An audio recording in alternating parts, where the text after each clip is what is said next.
Deixa eu mutar Melhorou? aqui. Boa tarde a todos e a todas.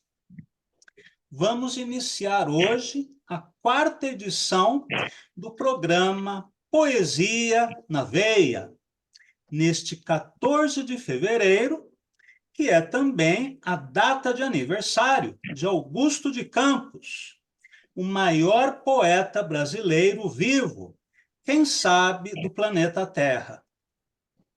Na edição de hoje, vamos ouvir o Marcelo Ariel comentando os livros de poesia mais interessantes que ele leu recentemente. Depois, no Pinga Fogo, eu e o meu parceiro no crime, poeta e professor Antônio Vicente Serafim Pietroforte, conversaremos a respeito da retirada do acervo de Haroldo de Campos da Casa das Rosas, um verdadeiro crime cultural praticado na gestão do governador bolsonarista Tarcísio de Freitas, que merece todo o repúdio. E no final do programa, teremos uma entrevista com o poeta, filósofo e psicanalista Contador Borges, uma das vozes mais fortes da poesia brasileira contemporânea. Bem, vou apresentar agora o nosso primeiro convidado. Marcelo Ariel nasceu em Santos, no litoral paulista. É poeta, performer e dramaturgo.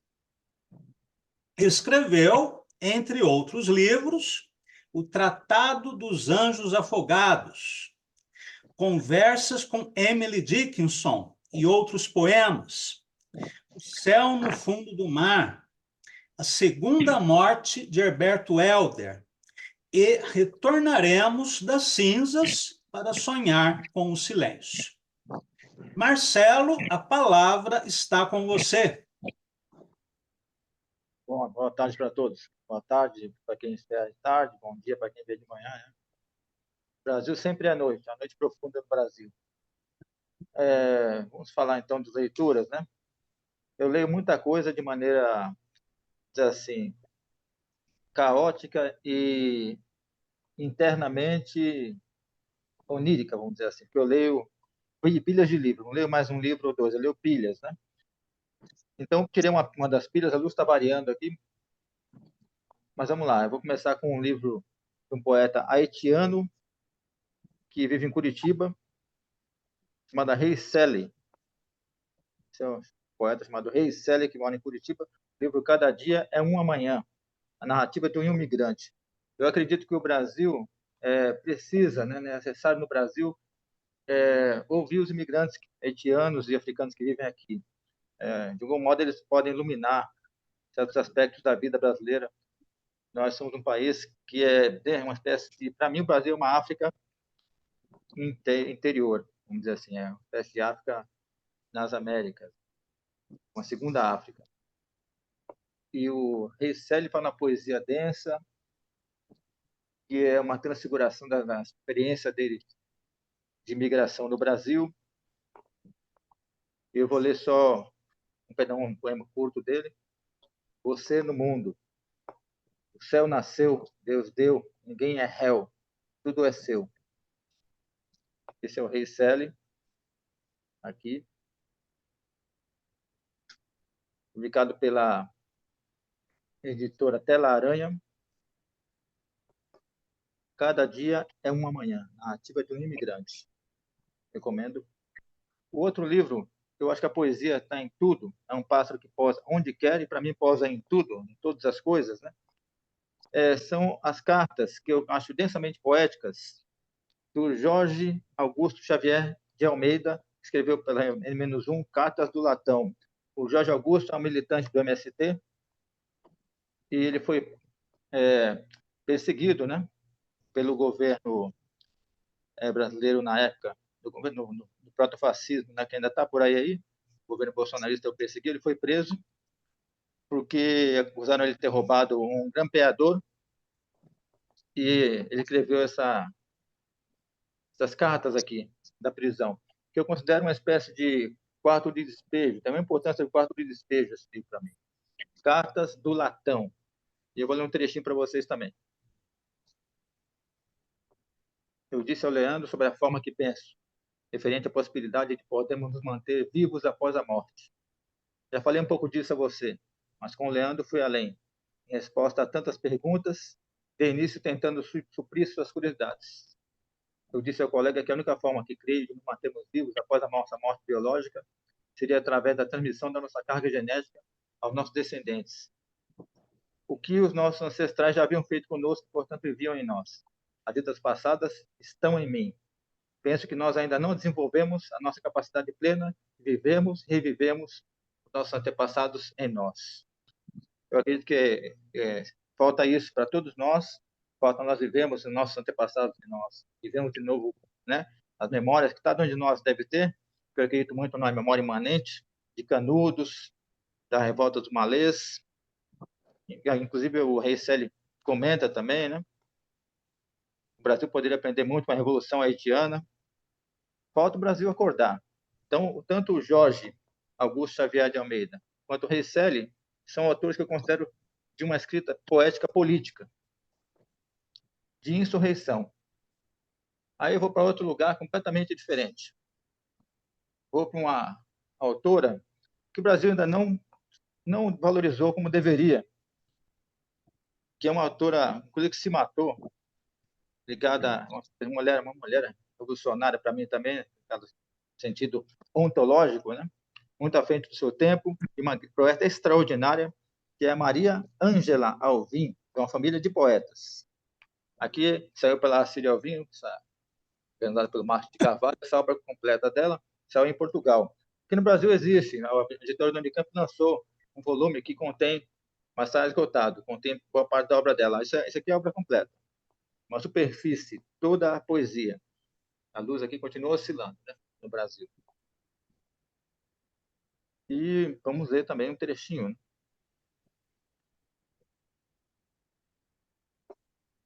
A suave manhã moveu as pedras.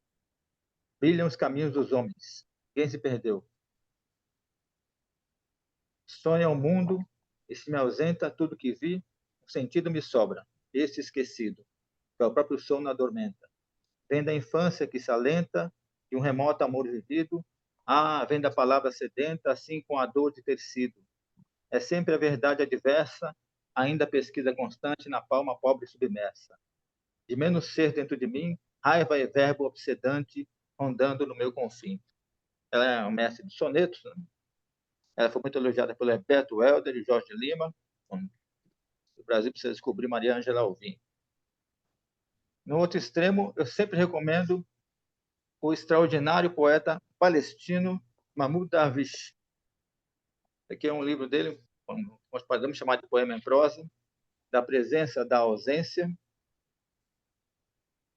Eu gostaria muito que o Brasil percebesse que aqui no Brasil o pobre, o negro, o preto, né, o preto pobre, o pobre em geral, é como se fosse um palestino. Nós poetas também somos os palestinos da literatura brasileira, né?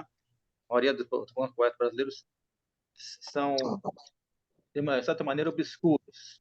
A poesia no Brasil, poesia para valer, embora seja louvada, né, ela não é incentivada. O Brasil é um país que está se tornando antipoético. Mas aqui é o Mahmoud Darwish, da presença da ausência. Tenho lido bastante o Darwish. E aqui é uma espécie de diário dele, né? Diário que ele descreve o momento do genocídio palestino, que é um genocídio. O Brasil também é fundado em genocídio. O que manda o Brasil é a Palestina. Dois países fundados em genocídios. E vamos ler um trechinho também. Trevas, trevas, trevas. Fuga de cores da glosa, imaginação que oferece a cegueira ao que se faz. Perdão. Trevas, trevas, trevas. Fuga de cores da glosa. Imaginação que se oferece a cegueira ao que se fez à escuta. Equação que tende ao erro. Faltássemos com a noite, retornaríamos caça-fantasmas para seus quartéis generais de mãos dadas. abanando. Faltassem com a noite, tornaremos a nossa casa sãos e salvos. Turvas e cegas são as árvores sem nome nem sombra. Em toda e cada pedra demoram segredos, por se a morte que antes nos avistasse montasse em segredo armadilhas. O que farias nessa selva de selva se perdesse essa caravana? Por que sentido fugirias? O que farias de ti com isso? Onde acabarias tu, que não sabes caminhar os caminhos? Não pensaste em tua morte, porquanto ainda fosses inexperiente. Os pequenos também morrem. No entanto, como ir sozinho rumo a uma vida e que não se sabe, a um lugar e que não se sabe. Mahmoud Darwish, aqui o Mahmoud Darwish. Leia o Mahmoud Darwish. Para encerrar, não sei quanto tempo temos ainda, um poeta que eu considero extraordinário, que trabalha a linguagem como um campo de guerrilha, que transfigura o ritmo e a pulsação para um estado assim, vamos dizer assim, de quase paroxismo. Um poeta que eu acho difícil de ler, e por isso sim deve ser lido. Eu acho que nós temos que ler o que é difícil. O que é difícil para mim é o que é estimulante, como diz o Lezama Lima, que é o Luiz Serguilha, que é a reunião da obra poética dele. Luiz Serguilha, eu acho que na literatura portuguesa, em português, na língua portuguesa, é o poeta que tem investigado, trabalhado a linguagem com mais coragem, ousadia, com inventividade. Ele trabalha fluxo de linguagem, levando até estados alterados. Eu acho que a leitura de poetas deve levar a estados alterados. Deve levar você. A poesia, para mim, a boa poesia, ela rasga a linguagem, provoca curtos-circuitos na linguagem, abre portais. Ela é como se fosse uma pagelança. E a poesia do Luiz Seguila, ela também é repleta, ela cria conceitos também. Trabalha com a tensão entre várias formas diferentes de gêneros de linguagem. Eu acho extraordinário. E o Seguilha, impossível retirar um trecho, é um fluxo, sem que entrar e se perder dentro da obra dele. Eu recomendo vivamente aqui a obra poética do Luiz Serguilha. Saiu pela Potter, né? É um livro que não sei se é fácil conseguir, mas deve ser possível ainda. Luiz Serguilha. E tem mais um, se der tempo. Também não. Já estourou o tempo, Marcelo. Então é isso. Esses são os poetas que eu recomendo para vocês. O último que eu ia recomendar, então não vou falar nada, vou só deixar vocês com esse aqui, que é o último que eu recomendo, que é o Missal e Broqués de Cruz e Souza. Então acredito que a leitura do Cruz e Souza também é espetacular, é essencial.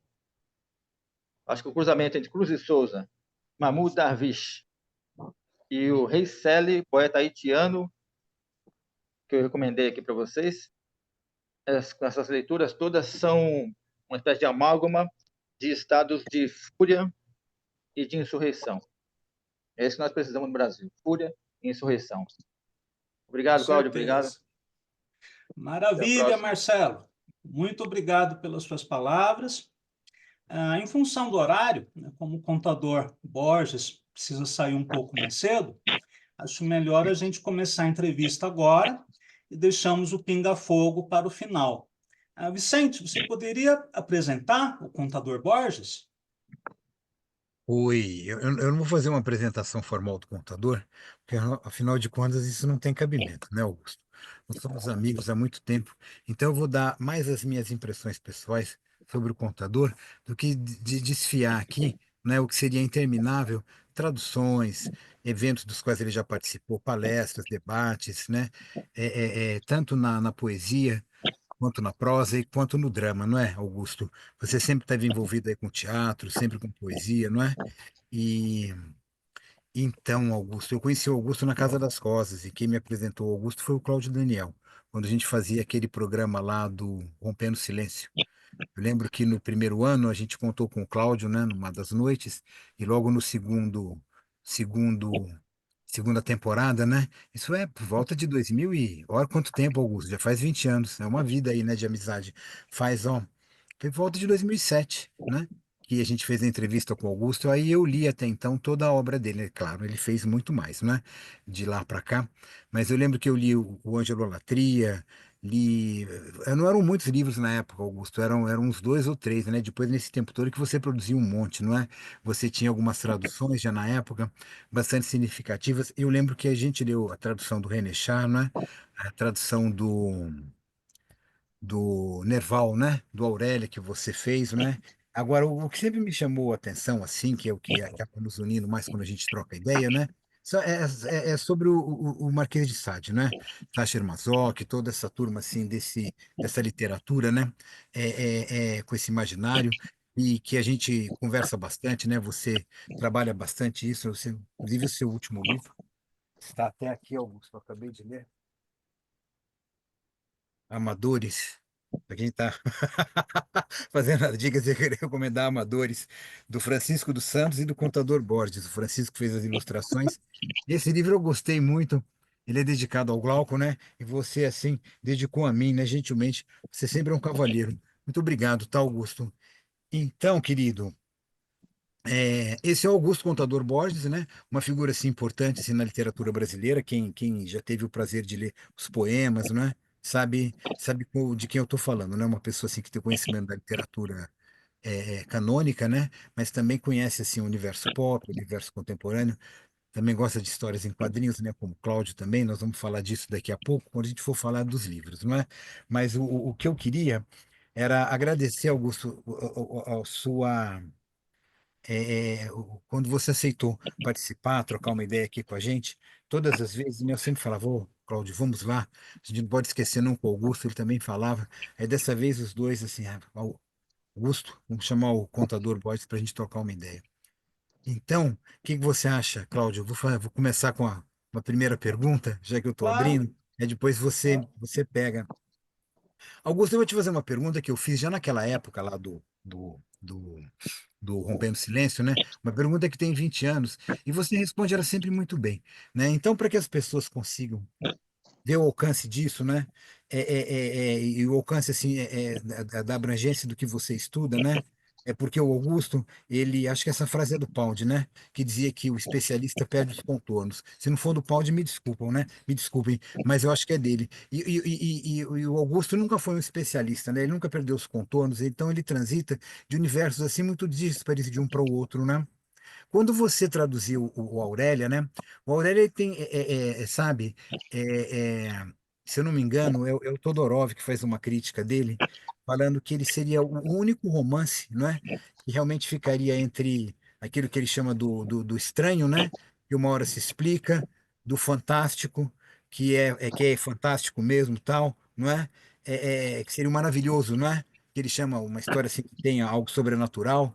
Mas ele fala assim que existe uma literatura que você não sabe se aquilo é um estranhamento, se aquilo é uma coincidência, é uma singularidade, ou se aquilo realmente é uma metafísica, é um mundo simbólico, né? E ele dá o exemplo dizendo assim que o Aurélio é o exemplo ideal, porque a hora que você acha que aquilo é uma coincidência, não é. É algo simbólico, mas na hora que você está entrando naquele universo, você vê que não é bem assim, não é? É, é, e você traduziu aquilo muito bem, e quando você faz poesia, a gente percebe esse seu diálogo com esse universo, que é até um universo esotérico, que a gente tinha conversado, a gente trocou essa ideia com a Gavita faz pouco tempo, não é? Por causa até das mesmas referências do simbolismo e etc, né? É, e ao mesmo tempo você traduz o Marquês de Sade, que é praticamente o oposto disso, não é? Até as figuras de linguagem são outras, né? O Sade ele é anafórico, ele se repete, ele é enumerativo, o Nerval não, né? Ele é todo analógico, não é? O melhor jeito de ler o Aurélia é usando lá o segundo capítulo das Palavras e as Coisas, né? Que o Foucault fala da analogia, fala da simpatia, acho que é o melhor jeito de ler aquele universo simbólico. E o Sade vai para um outro caminho, não é? É um caminho assim, tem uma mística ali, mas ela é totalmente desmontada, né? Pela questão da natureza, a questão é visceral, não é? Você deve lembrar, o 120 de Sodoma, a última paixão criminosa, né? O que que acontece ali, não é? Então, como é que você consegue conciliar? E isso a gente percebe na sua literatura também, não é? Principalmente nesse último livro, não é? Esse certo deboche, não é? Como é que você concilia isso daí na sua cabeça, não é?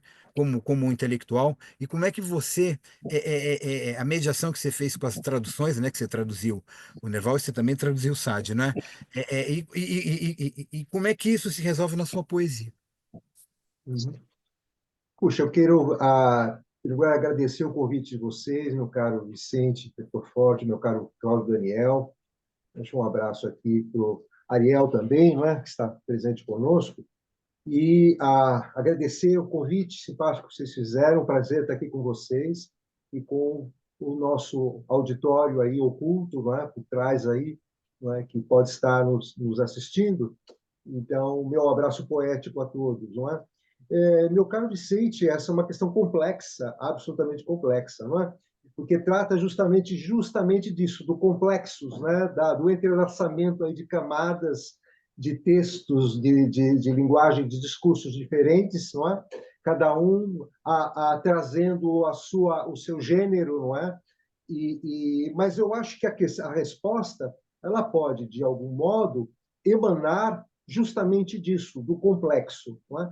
Que é, a meu ver, o futuro da literatura. Não é? Algo que aponta para o devir da literatura, que é justamente uma atitude diante do texto literário. Claro que é um componente histórico, contemporâneo, fundamental, para jogar com forças do contemporâneo, né? Para abordar a criação poética ou trabalho literário, qualquer que seja, não é?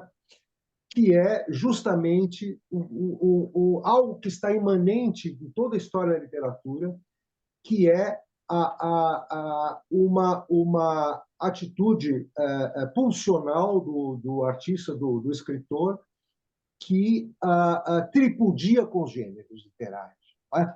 Quer dizer, em que o gênero fixo acaba vacilando e se permitindo a uma espécie de miscigenação linguística e genérica, não é? Então, há um transgênero, né? Uma atitude que é transgenérica, que aborda o texto literário de modo a tripudiar com as formas fixas. Não é? A gente vê isso na prosa, a gente vê isso na poesia, quer dizer, são vasos comunicantes, né? E isso potencializa a força da escrita poética, a meu ver. Não é? É claro que eu não estou sozinho, você citou Todorov, né? E tantos outros aí que acabam abordando, não é?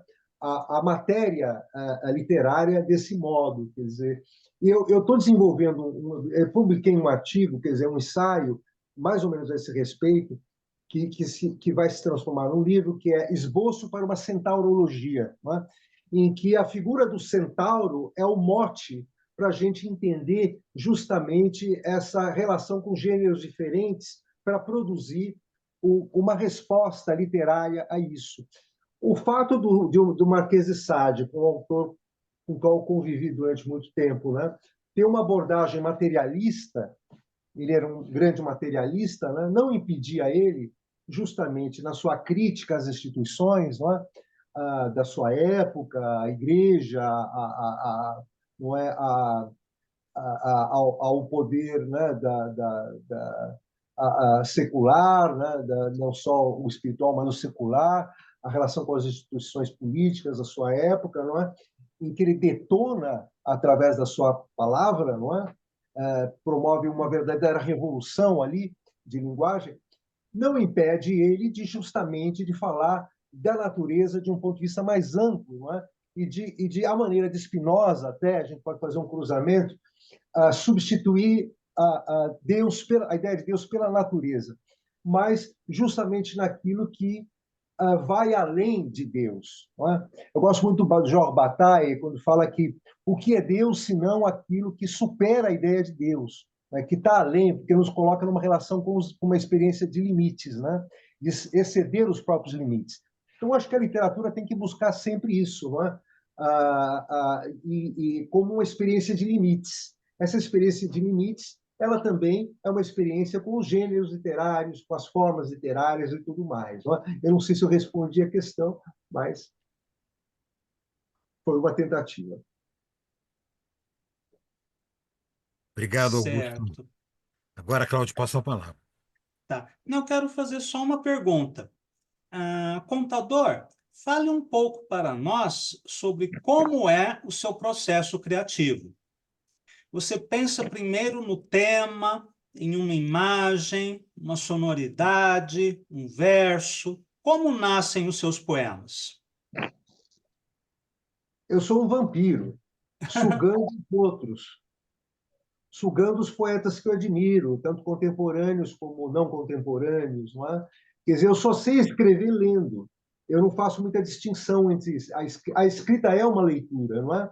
É uma leitura defasada, uma leitura estilhaçada, uma leitura reconstruída, porque ela se faz a partir de uma abordagem entre inconscientes, não é? Então, há um inconsciente do texto que você lê, dos textos que você lê, e os textos que você lê, eles produzem, né, fragmentos de inconscientes, não é? Então, quando você escreve, de alguma forma, você incorpora isso e reproduz na escrita de algum modo, né? O meu método é caótico, é um método que eu não consigo escrever sem ler antes os outros, não é? Então, de certa forma, o escritor, o poeta, é uma espécie de Prometeu, né? Que ele rouba o fogo dos outros, não é? E para produzir a sua própria luminosidade de escrita, não é? Então, tem um poema que eu não vou ler aqui, pega a ideia da fênix, da ave, não é? Clássica, que é mitológica, não é? Mas é uma ave que passa pelo bico da outra, não é? Aquilo que ela rouba, não é? Esse fogo sagrado da poesia, que ela, quando transmite, ela se dissolve, ela se consome na sua própria transmissão do seu legado poético. Não é? É um pouco mais ou menos essa ideia, não é? Da escrita poética. E há poemas, meu caro Cláudio, que por exemplo, um livro inteiro que foi ao Reino da Pele, desculpe, A Morte dos Olhos, que nasceu muito da leitura da Sombra do Leopardo, do seu livro, né? Ele foi um livro que realmente mexeu muito comigo. Eu gostei muito, eu gosto muito do que você escreve, né? E esse livro ele teve um impacto grande, não é? E eu acho que foi muito no diálogo com ele que eu fiz a Morte dos Olhos, entre outros, claro, mas eu me lembro claramente que teve um peso importante, não é? Na feitura desse livro. A Morte dos Olhos é um belíssimo livro, gosto muito. Eu estou preparando agora, eu tenho 2 livros prontos de poesia. Eu demoro para publicar, mas eu escrevo bastante, não é? Eu estou completando 50 anos de atividade poética. Mas nesses 50 anos, comecei a publicar 20 anos depois, quer dizer, já perto dos meus 40 anos, eu já fiz a minha primeira antologia, que foi a Geolatria. Então, eu publico, eu sou muito rigoroso, né, nas minhas escolhas para publicação, eu demoro um bom tempo para me decidir se o livro deve ir à luz ou não, porque também tem essa coisa da luminosidade. A luminosidade poética ela é histórica, ela está ligada ao momento da escrita, é o momento de real da escrita, não é? Mas se você deixa um texto, abandona, depois você volta um certo tempo, né, pela prática da experiência poética, a gente sabe que a relação com o texto não é a mesma. Né? A gente lembra do Cabral, puxa, eu deixei aquele poema lá do Galo, da manhã, 20 anos, a gaveta e tal, e eu ia retomando. Né? Então, acontece muito comigo. Né? Por exemplo, né? Deixa eu ler um poema aqui, que é do livro novo, que se chama Concha de Homero. A Concha de Homero, eu tenho. Se isso é fazer uma crítica, eu aceito essa crítica. Não é? É um livro que trabalha com mitologia grega, mas de alguma forma estamos impregnados por isso. Né? Até para ter uma relação distanciada, eu acho que a pegada contemporânea é usar com distanciamento. Não é? Esse distanciamento brechtiano, que seja, não é? Um distanciamento crítico, para pensar e repensar o mito. Né? Porque o mito ele não é fixo, né? Ele é algo que ele é um tipo de dimensão de pensamento, de escrita, que ele é o tudo e o nada, né? Alguma coisa assim que vai produzindo sempre efeitos de significação cada vez que você lê, mesmo deslocado do seu contexto originário, Grécia Antiga, etc, etc. Não é? Então, eu vou ler rapidamente aqui um poema, porque esse poema, ele é um dos poemas de 20 anos atrás que foram reescritos, não é? Para sair nesse livro, que se chama A Concha de Homero. É uma coletânea e eu tenho escrito e reescrito poemas para este livro, que deve sair esse ano. Não é?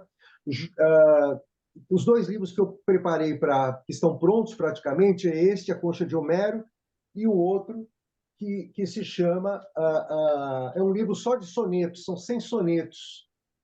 Não se dá para ver aqui, mas de qualquer modo o título é Sonetos Extemporâneos, que o Cláudio Daniel publicou uma série, não é? Na Zunai, referente a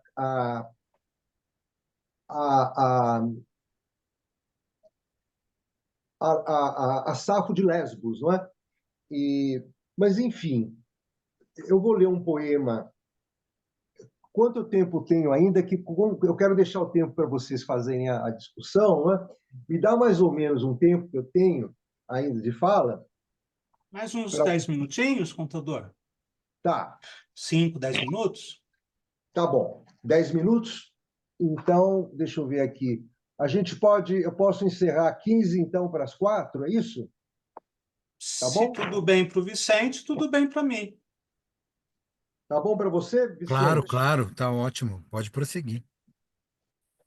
É um poema aqui que é dos mais antigos que eu quero ler aqui, O Céu do Arizona, de uma viagem que eu fiz, e é um poema que relata isso e diz o seguinte: O Céu do Arizona.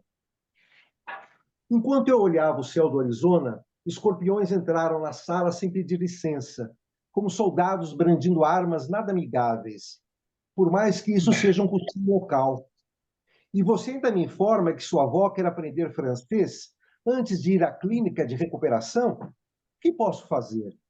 Não compreendo a língua dos animais peçonhentos. Se é que com eles se pode esgotar as vias da negociação ou agitar a bandeira da paz antes da batalha final.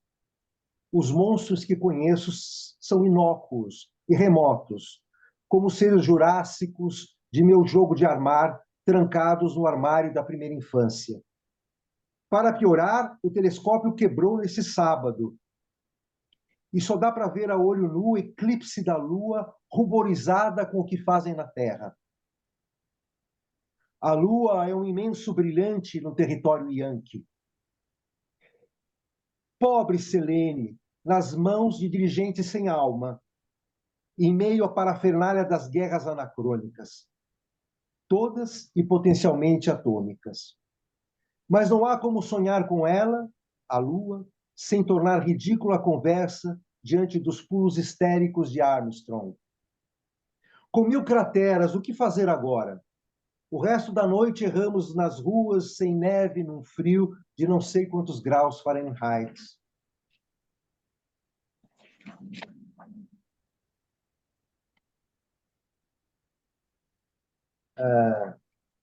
Eu perdi o resto do poema, tem mais um restinho que eu não encontro agora, então fica assim um fragmento. Tá?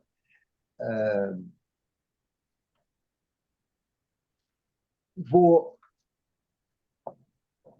Bom, não sei se eu estou respondendo ao mesmo tempo a sua questão, Cláudio Daniel. Acho que respondeu sim, contador. Estou respondendo e lendo ao mesmo tempo, tá? Eu achei importante já aproveitar a oportunidade e ler mais alguns poemas do novo livro. Pode ser para vocês? Pode ser, claro. O público não é que está participando da live, não é ouvindo e acompanhando. Acho que todos vão gostar. Eu vou ler então esse livro. Ele é feito muito de algumas séries. Eu tenho trabalhado com essa ideia de serialismo, serial, né? Lembro sempre do Cabral, né? A gente fala no serial. E trabalhando com séries. As séries estão nos livros de sonetos, e eu, se tiver a oportunidade, eu vou ler um dos poemas da Safo ali, né? E vou ler aqui para vocês dois poemas da série dos Diários de Kafka. Justamente são poemas de leitura, né? Que estou retomando aquela ideia. Eu escrevo leituras, na verdade, né? Quer dizer, faço um pouco isso. Então, eu vou ler aqui dois 2 diários de Kafka aqui, 2 poemas. O sofrimento neste mundo só pode ser beatitude em qualquer outro, quando as almas mudam de céu e o céu às almas entrega tudo o que se sonhou em vida e não se pôde trazer à vigília, a não ser o inferno que dura eternamente. Pois, do contrário, não haveria em mim tantas disposições para o bem. E se tenho mãos imaculadas para tanto, é porque nada escrevi ainda que sirva de grito de alforria à beleza e faça jus ao olhar pedregoso que dissolve o mundo para encontrar no impossível outro mais calmo e mais limpo. Dos diários de Kafka. Não saia de casa. Permaneça sentado à mesa do delírio, como se esperasse uma resposta que ninguém jamais ouviu em vida. Você pode acreditar em milagres, como quem esmola à noite o brilho das estrelas ou acredita poder vê-las à luz do dia, enquanto arrasta consigo a dor antiga que jamais esquece. Veja o seu vizinho, como sorri silenciosamente nu em sigilo na antessala da agonia, enquanto aguarda uma carga explosiva, ou eu mesmo, quando viro o rosto e uma vaga negra desaba sobre mim, antes que eu desenrole lívido meus anéis a seus pés.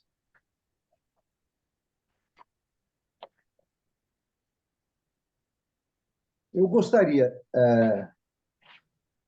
de ler mais alguns poemas, meus caros, se vocês não têm nenhuma outra questão no bolso da manga.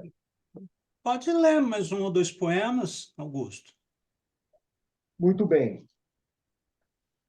Então, eu vou ler aqui um poema curto, chama-se Damas da Noite. Haverá um dia em que o horror não terá mais efeito do que no fundo do copo a voz do absinto, como quem diz, vá indo que já vou voltando com o segredo dos anjos e a pilhagem do sonho nos olhos. Por que a beleza dá medo? Por que assusta o desejo? Por fazer com fogo um pedaço de carvão sorrir? Por favor, não me olhe com olhos que não se orgulham dos desvarios ou do alvoroço nervoso da carne. Então, só será preciso aprender a morrer com leveza, fechando as saias rodadas da vida como as damas da noite.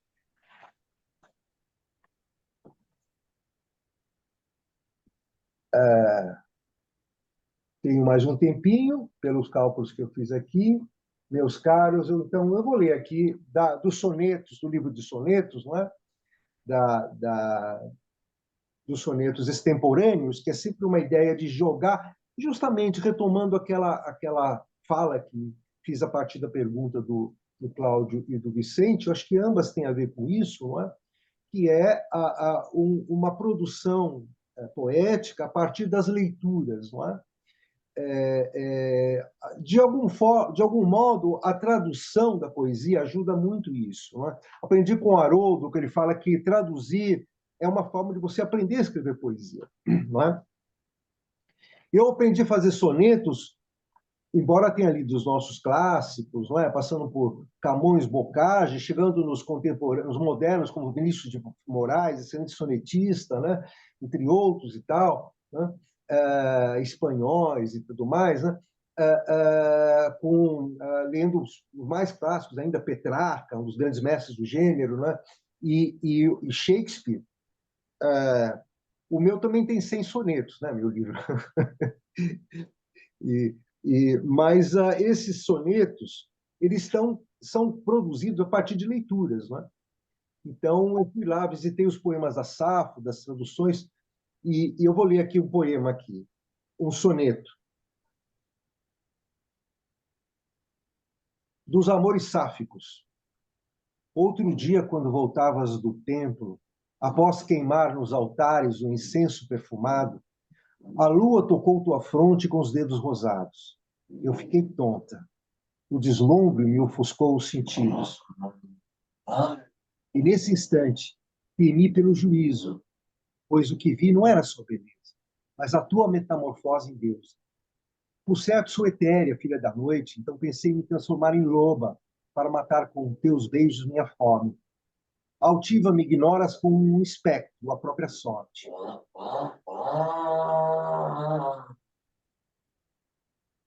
Eu, em troca dos versos, celebro tua vinda e ao céu te levo. Então, obrigado, contador, né? Ótimos poemas. Cláudio,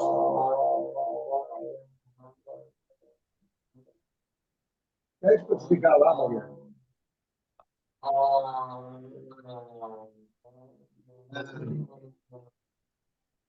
Então, obrigado, contador. A gente vai começar agora o Pinga Fogo, que vai ser um debate. Agradecer a obrigado por estar aqui com vocês. Desculpe o ruído que entrou aqui, foi um real inesperado. Grato, amigos. Um abraço. Abraço, contador. Então, vamos começar agora o nosso Pinga Fogo, né? Muito bem. Eu peço para vocês desligarem o áudio, né, para o ruído ambiente não interferir na live. Bem, a notícia que marcou a última semana foi a retirada do acervo de Haroldo de Campos da Casa das Rosas, incluindo uma importante biblioteca de 21 mil títulos e objetos pessoais do poeta, que foram transferidos na calada da noite para um depósito em Barueri, sem que a família de Haroldo de Campos fosse consultada. Uma ação grave e muito suspeita. Antes de falarmos mais sobre isso, vamos fazer um breve histórico da Casa das Rosas, que em 2004 foi rebatizada como Espaço Haroldo de Campos de Poesia e Literatura, e se tornou não apenas um museu, mas um importante centro de difusão literária, que em pouco tempo ganhou projeção nacional e internacional. Sob a direção do poeta, professor e gestor cultural Frederico Barbosa, a Casa das Rosas realizou, ao longo de 12 anos, centenas de cursos, palestras, recitais e festivais de poesia e literatura, com a participação dos mais importantes poetas, escritores e intelectuais deste país, e também convidados internacionais. A Casa das Rosas se tornou um modelo de gestão cultural bem-sucedida, atraindo toda semana milhares de visitantes, sobretudo jovens, que podiam participar da programação gratuita e também consultar os acervos da casa. O Espaço da Palavra, uma biblioteca circulante especializada em poesia, e o acervo de Haroldo de Campos, que podia ser consultado mediante agendamento. A repercussão do sucesso da instituição chegou até jornais e revistas do exterior. Ela se tornou um modelo de gestão cultural. Infelizmente, há 8 anos, Frederico Barbosa foi afastado da direção da Casa das Rosas, numa insidiosa ação de bastidores, levada a cabo por crápulas. E, nesse período, começou o desmanche da Casa das Rosas, como espaço cultural dedicado à poesia e à literatura. Nesses 8 anos, houve a extinção do Centro de Referência Haroldo de Campos, assim como do Centro de Estudos de Tradução Literária da Casa Guilherme de Almeida. A biblioteca circulante foi fechada, os seus livros desapareceram e a literatura deixou de ser o foco desses espaços, convertidos em museus. tanto que o nome Espaço Haroldo de Campos, de Poesia e Literatura, não é mais usado. A programação cultural foi sendo cada vez mais reduzida. E, para culminar, o rico acervo da Biblioteca de Haroldo de Campos foi retirado da Casa das Rosas sem o conhecimento da família. Não houve qualquer transparência nesta ação muito suspeita. Não sabemos quais são os planos de alocação do acervo, nem o cronograma para isso, e é pouco provável que os livros retornem à Casa das Rosas. Há poucos dias, o deputado Carlos Gianesi, do PSOL, acionou o Ministério Público sobre a remoção do acervo de Haroldo de Campos, da Casa das Rosas, e convocou a secretária da Cultura de São Paulo para depor na Assembleia Legislativa sobre o caso. Infelizmente, esta não é uma ação isolada. O prédio do Teatro Vento Forte, na cidade de São Paulo, está sendo demolido pelo prefeito bolsonarista Ricardo Nunes. E, em Maceió, a biblioteca do poeta Jorge de Lima foi vendida para uma empresa de reciclagem de papel. Tudo isso é gravíssimo. Estamos assistindo a um verdadeiro sionismo cultural, ou seja, a uma política estatal de destruição do patrimônio cultural, similar à devastação da faixa de Gaza pelo Estado sionista de Israel. É o que acontece em São Paulo e no Brasil de hoje, impulsionado por tapeadores bolsonaristas. Bem, já falei bastante. Vou passar a palavra a meu parceiro do crime. Vicente, por favor, fale a respeito. Oi, Cláudio. Olha, o- eu vou pegar um pouco do que você falou, né, sobre a questão histórica da Casa das Rosas, né? Você sabe, vamos voltar assim por volta dessa época, que é por volta de 2000 e quanto? 2005, não é? 2004, Sim, que foi sim. quando começou. Eu tava aqui nessa mesma sala onde eu estou agora, e aí existia uma coisa chamada telefone. Aí o telefone tocou, eu atendi. E era o Frederico Barbosa. Eu conheci o Fred, não é, de nome, porque eu fui aluno do pai dele, do João Alexandre Barbosa, lá na faculdade, Teoria Literária. E eu me lembro quando eu fui diretor do centro acadêmico, que a gente fez uma semana cultural, e a gente convidou o João Alexandre, convidamos o Alfredo Bose. é, é, é, é, foi a partir daí, não é, que, que, que que eu fiz o elo, né, entre o João Alexandre, entre o Frederico. Eu falei, ué, o Frederico me ligando, porque eu não o conhecia pessoalmente, não é? Como eu disse para vocês, eu conhecia de nome, não é? É, vejam, o Fred ele ligou para mim falando, olha, a minha filha é sua aluna lá de elementos de linguística, e ela ouviu você falando da literatura contemporânea, que você citou o Glauco Matoso, Roberto Piva. Então ele falou, olha, eu estou começando a administrar a Casa das Rosas, vem aqui, né? Veja bem, ele nem me conhecia, né? Ele me deu um voto de confiança, ele me deu uma ligada lá, aqui, né? E falou, vem aí. Aí eu fui lá na Casa das Rosas, eu conhecia, eu me lembro lá que aquilo, antes da administração do Fred, era uma bagunça. Cada hora acontecia uma coisa, era assim, não estou desprestigiando isso, veja bem, eu acho que esse cara que você está agora é importante. Desde shows do Jorge Maltner, do Nelson Jacobina, sabe? Até exposições do Aguilar, né? Isso é importante, tá certo? Mas ela não tinha uma identidade, né? Enquanto uma casa de cultura. E o Fred, com essa articulação com o Haroldo, né, com a biblioteca do Haroldo, deu uma singularidade para a Casa das Rosas aqui em São Paulo, que era ser uma casa de poesia. Não era só um lugar de sarau. Isso havia.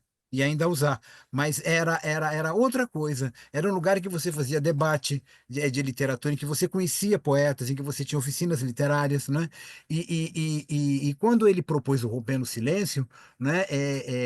Veja bem, eu nem era, eu nem podia orientar em pós-graduação. Eu estava começando a fazer isso. Então, com alunos de iniciação científica, a gente fez o Rompendo o Silêncio. E foi lá que eu conheci o Augusto, como eu acabei de falar, conheci o Cláudio, né? Conheci o Glauco Matoso, a Alice Ruiz. Ele apresentou um monte de poetas. Inclusive, tinha espaço, desde você chamar uma figura igual o contador, não é? Ou igual o Cláudio, que tem um diálogo com a academia, até o Cláudio deve se lembrar disso, a poesia maloqueirista, não é? O Birimba, o Caco Pontes, não é? Eles frequentavam. O Pedro Tostes, eles frequentavam a Casa das Rosas e discutiam, se colocavam, né? Então era um ambiente de discussão muito fértil, sabe? Para esse assunto, não é? Da literatura, de discutir a literatura, não só a literatura brasileira, não é? Mas a produção literária, a escrita criativa, não é? E sabe, é, é, é uma pena realmente que isso não aconteça mais, né? Que seja algo que foi totalmente soterrado. Mas isso daí é uma espécie assim de pá de cal que vem sendo lançado sobre o livro, sobre a literatura, e fundamentalmente assim, sobre a poesia, sabe? A gente tem que começar a se indagar qual é o papel do livro no meio de tudo isso. Porque o que eles estão fazendo é destruir livro como se fosse só papel, não é? Veja. Eu vou contar algumas coisas, não é? Que são curiosas, sabe? Na pós-graduação, eu procuro orientar a semiótica aplicada ao estudo da literatura. Nem sempre é possível, porque há muitas outras demandas, né? Por causa do objeto ser bastante abrangente. Mas vocês sabem, isso é um pouco chocante. Eu me lembro uma vez que havia uma série de alunos, foi uma leva, assim, todos eles com um projeto de fazer análise de discurso publicitário. E nenhum deles era publicitário. Eu falei, mas por que que vocês estão interessados por isso? Eles me disseram, veja o que me disseram, eram professores de língua portuguesa. Eles me disseram que ensinar poesia na sala de aula era muito complicado. Então eles já pegavam, olha só, eles já pegavam a propaganda que estava pronto, que todo mundo conhecia, ouvia na televisão, ouvia no rádio, para fazer análise das figuras de linguagem que tem lá. Ora, gente, a publicidade, ela jamais será o refúgio da poesia. Isso é loucura afirmar isso. Pega assim as grandes sacadas publicitárias, lembra daquela tesoura, comercial da tesoura, acho que era, não sei, era de uma personagem aí de quadrinhos que falava eu tenho, você não tem, não é? Isso é um trocadilho, gente. Isso é uma bobagem. Compara isso com qualquer poema do Drummond, João Cabral. Você vai ver que não tem termos de comparação, não é? Aí eu perguntei para eles por que a publicidade, por que não a literatura. Eles falaram que a literatura dava trabalho de ensinar. Ora, essa é a obrigação de um professor de língua portuguesa, ensinar literatura. O que que é isso? Quando você faz isso, você transforma um professor em garoto propaganda. Ele é igual um jogador de futebol que está aqui escrito uma marca, aí o cara chega lá, em vez de ele dar Cruz e Souza, ele vem com uma propaganda, com um trocadilho idiota. Isso imbeciliza o professor, o aluno e o próprio ensino de literatura, não é? Quer dizer, isso não tem cabimento. Outra coisa que acontecia muito e vem acontecendo, vai numa feira de livro, você vai ver a quantidade de adaptações para as histórias em quadrinhos. A maioria daquilo é feito nas coxas pelos próprios artistas. Eles fazem aquilo para tirar uma grana. Eu sei porque eu converso com eles. Eu conheço bem o pessoal de quadrinhos. Eu sei um deles, né, que era sobre Shakespeare. Em vez de eles fazerem uma pesquisa, eles foram ver um filme, sabe, desses daí hollywoodianos, né, e pegaram o cenário de lá, porque eles não queriam saber, eles queriam era o pagamento, porque eles realmente detestavam fazer aquilo. O Luiz G, que eu conheço bem, que fez uma adaptação do Guarani, ele não gosta daquilo. Ele falou para mim as ideias que ele tinha, mas aquilo ia subverter o texto do Alencar. Ia dar e não ia ser o Guarani, ia ser outra coisa, que faria um diálogo sensacional com o romance do Alencar. Então, por que não ler o romance do Guarani e ler esse quadrinho? O Grilo do Crepax, não é? Que a gente conhece bem, o contador conhece, o Cláudio, a gente fala muito do Crepax. Ele adaptou Frankenstein, adaptou Drácula, 120 dias, 120, Justine, ele adaptou História de Ó, ele fez uma adaptação das Ilhas das Peles que é sensacional. Que no fim aparece o Severano, né? O Severino fazendo ele faz ele vai no Freud, tá certo? Isso não tem no romance. O final é uma ação de terapia dele sentado no divã conversando com Freud. Ora, isso é fantástico, essa inovação que ele coloca ali, né? Pega a adaptação do Moby Dick do Bill Sienkiewicz, é fantástico o delírio gráfico que ele coloca ali, mas não é a mesma coisa que o livro do Herman Melville. Então vejam só, isso, se não é um cara que adaptou porque ele quis, se é um cara que está trabalhando para uma editora de que de má vontade está descendo, fazendo goela abaixo descer dos estudantes e dos professores, porque sempre vai um vendedor lá, um caixeiro viajante, vender esse lixo, tá certo? E aí o que que acontece? É um lixo mesmo, gente. Pega qualquer texto desses daí que são adaptações, que não são essas adaptações que o cara fez porque ele quis, que são as encomendas, e compara com romance. Mesmo o Grande Sertão Veredas, que foi feito pelo Guazelli, que é sensacional, ele não suprime que se leia o romance. Porque ele teve que substituir uma série de coisas por uma questão gráfica. Mas o Guazelli é genial, não é? Ele não é um malandro, ele é um grande artista. E lá eu considero, eu coloco ele no nível dessas adaptações do Crepax, como ele chama, o Marcati, fez a adaptação da Relíquia, do Eça de Queiroz, e está muito boa. Tá certo? Mas isso não. Aí o que que você acontece? Você pega assim, aí você vai ter um aluno preguiçoso que não quer estudar literatura, porque é preguiçoso mesmo, tá certo? E um professor preguiçoso que ele também não quer ler o livro. Ele dá uma história em quadrinhos qualquer, como se a literatura fosse só contar uma história. Então, se isso acontece com a prosa, imagina o que não está acontecendo com a poesia, tá certo? O próprio Ademir nos contou, Ademir é da nossa geração, ele contou que um dos castigos, quando o aluno ia mal, era declamar um poema. O que que é isso? Isso virou castigo agora? Você lembra, Cláudio, no último encontro que a gente teve? Ele deu esse exemplo, tá Lembro. certo? Olha, veja bem, quando eu estudei, quando você fazia alguma coisa errada, sabe qual era o seu castigo? Olha que pedagogia é essa. E era um colégio de extrema direita. Olha a pedagogia, você era obrigado a fazer uma prova de sintaxe, ele é seu castigo. Quer dizer, não, é demencial, não é, Cláudio? Parece que a gente está num universo paralelo. Então, como é que você espera que uma sociedade que dá esse valor para a poesia, para a literatura, para o livro, tá certo? Vá se incomodar com o que aconteceu com o livro, ou com a biblioteca do Jorge de Lima, com o que aconteceu lá com o Vento Forte, o que aconteceu agora com a biblioteca do Haroldo. Ela não vai se importar. O que a gente tem que perguntar, se perguntar, é o seguinte: quem é esse governador? Tá certo? Se você for fazer uma pesquisa sobre o elo perdido, eu tenho certeza que você vai encontrar o Tarcísio de Freitas como um corpus. Ele fugiu do Museu de História Natural. O que que é isso? Esse cara não sabe falar. A última vez que eu vi esse senhor, senhor, esse cara aí se colocando, ele estava com um martelo na mão. É isso agora um governador? Um cara com um martelo dando martelada na mesa? Isso é um brucutu. Vamos ser francos. Quem é esse cara? Sabe? Quem é o prefeito de São Paulo? Depois que ele foi eleito, pipocou um monte de bronca em cima dele. Que imprensa é essa que não denunciou isso antes desse cara ser eleito? O Imprensa problema é que o cúmplice, eleitor, né? sim, mas o problema é que o próprio eleitor, por causa da questão evangélica, eles acham que a única coisa que presta é a Bíblia. O senhor Nicolas Ferreira, ele fica o dia inteiro buzinando no Congresso Nacional que tem que ler a Bíblia. Ele lê a Bíblia, se ele, quem lê a Bíblia, quem quiser. Ninguém é obrigado àquele livro, nem é obrigado a concordar e achar que tem coisa legal lá dentro. Eu li inteiro, tá certo? Mas também li a Ilíada, a Odisseia, li um monte de coisa, sabe? Agora, se você deixar na mão desses caras, não é? Eles vão transformar isso daqui, não é? Numa subteocracia. E o que que vai valer nessa teocracia? As interpretações malucas que esses caras fazem sobre esse tipo de texto que está aí. Então, quer dizer, qual é o futuro das bibliotecas brasileiras? Ter só a Bíblia para contentar esses caras aí? Que nem leem. Você acha que esse Nicolas Ferreira lê alguma coisa? Você acha que Carlos Zambelli lê alguma coisa? Sérgio Moro. Sérgio Moro não consegue argumentar, ele tem problema cognitivo. Você acha que a Damares Alves já leu algum livro na vida dela? O Bolsonaro, pergunta se esse cara não sabe falar, não sabe comer, ele não se comporta como um ser humano normal. Então, o que que você espera que vai acontecer dessa, assim, dessa matilha que segue esse cara? Vai acontecer esse tipo de coisa.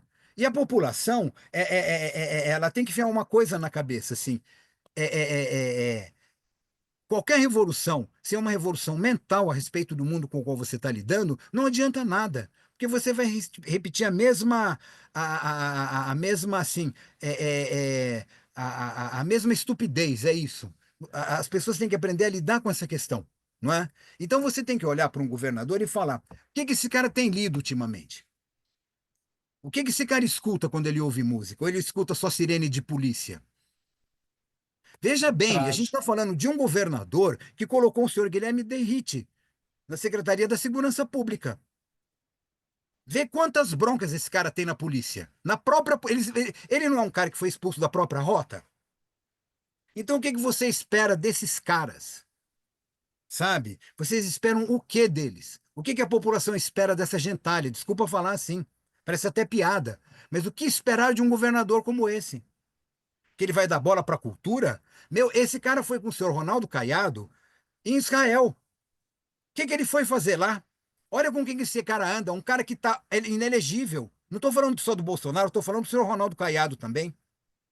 Então vamos pensar nisso, né? Que tipo de governo você quer, não é? Por isso É um também. tecnocrata, tá certo? É um homem de Neandertal? É isso? Tá certo? Qual é a sua cultura? Por onde vai andar a sua mente? É só por um livro que, desculpa, gerou mais mazela, tá certo, do que benesse na história da humanidade? Quantas pessoas foram parar na fogueira por causa desse livro? Por isso também que eu falei em sionismo cultural. Qual é o Deus dessa gente? É o Jeová, né, do Antigo Testamento, não do Novo. É aquela criatura que destrói cidades, né? Sodoma, Não, Gomorra, matou mais gente do que o próprio Jericó, demônio. Faz uma matou, contagem na Bíblia de quantas figuras esse Deus matou. só com dilúvio matou todo mundo, né? Tirando o Ó, Noé, a mulher dele, né? Um os casal de cada gnósticos, ser Cláudio, vivo. o pessoal da gnose, eles quando olhavam para essas coisas, falavam: o quê? Isso só pode ser o Deus do mal. Que Deus te pede para matar o seu próprio filho? Que entrega o filho dele para ser torturado na mão dos seus inimigos. É isso. Sim, é Quem um faz Deus isso? homofóbico, misógino, Isso mesmo. genocida, Racista, militarista, sabe? racista. Esse é o Militarista. Deus que eles adoram. Esse é Não, o não, Deus não, deles. não é à toa que no livro lá do Anthony Burgess, O Laranja Mecânica, quando o Alex sai da cadeia, ele lê a Bíblia, ele começa a vomitar. Porque ele vai procurar lá o quê? Um livro que não tenha violência. O que que ele encontra lá? Violência atrás de violência, sabe? Então vamos ser francos, não é? É o caminho da barbárie. A gente lamenta tudo isso que está acontecendo com a questão do livro. Vocês vejam o Cláudio, eu, o contador, o apreço, todos nós que estamos aqui, o apreço que a gente tem pelo livro, tá certo? O apreço que a gente tem pelo material. Eu não consigo jogar um livro fora. Eu tenho que doar para alguma biblioteca, para algum sebo, fazer com aquilo circular. O que que eles vão fazer com esses livros? Pergunte para qualquer um desses caras aí, do PL inclusive, quem que é o Haroldo de Campos? Ninguém sabe. Ninguém sabe. Então, não, esses caras não sabem nada. Eles é assim, é Escória da assim, escória, né? é o Caliuga, sabe? Eu não tenho outro nome para dar para isso daí. É a Idade do Ferro, eles são assim, a escória da humanidade. Então a gente tem que olhar para essas figuras e falar: meu Deus, quem votou nesses caras? Tem essa questão também, sabe? Tem um filme, e eu já vou encerrando o que eu vou falar, eu acho que chama. É um filme do Francisco Rossi, que fala sobre a construção civil. Eu não lembro qual é a cidade da Itália, não é? Em que está tendo um problema político, é um filme muito bom, não é? Aí uma hora um político lá de esquerda está falando para um monte de trabalhador que está reclamando com ele fala: mas em quem vocês votaram? Olha em quem vocês votam. Presta atenção, tá certo? É isso aí, Cláudio. É É, veemente, a gente fica. Tanto eu quanto você, a gente já mexeu com partido político, a gente está acostumado com essa veemência e a gente está acostumado também com perseguição, tá certo? Depois que você começou a ter algumas colocações políticas e eu também, nunca mais nos convidaram para ir na Casa das Rosas. E eram sem posições de dúvida, esquerda. sem dúvida. E o que você falou sobre a lavagem cerebral, né, nos brasileiros é algo gravíssimo, né? Essas seitas neo-evangélicas, né, Seitas necrólatras. sobretudo, elas estão fazendo um trabalho de destruição da inteligência no Brasil, né? Que vai ter consequências terríveis nos próximos anos. Só para concluir a questão sobre a Bíblia, né? Eu lembrei de um episódio curioso a respeito do Aleister Crowley, né? O famoso satanista, que uma vez perguntaram para ele, mas por que você gosta de violência, né? Aí ele respondeu, quando eu era criança eu lia a Bíblia. Aí tinha incesto, tinha tortura, tinha guerra, tinha mutilação. Traição. A Aí eu mulher li dorme com o aquelas cara, corta o coisas, pescoço dele. aí É eu li isso. aquelas coisas e adorava, né? E virei satanista. O Eliphas Levi, ele teve uma visão, não é?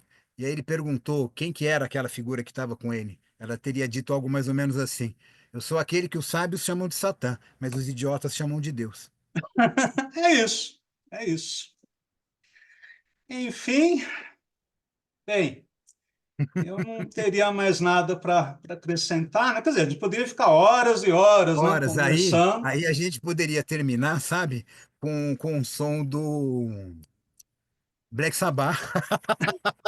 Com certeza, com certeza. Seria um fecho adequado, né?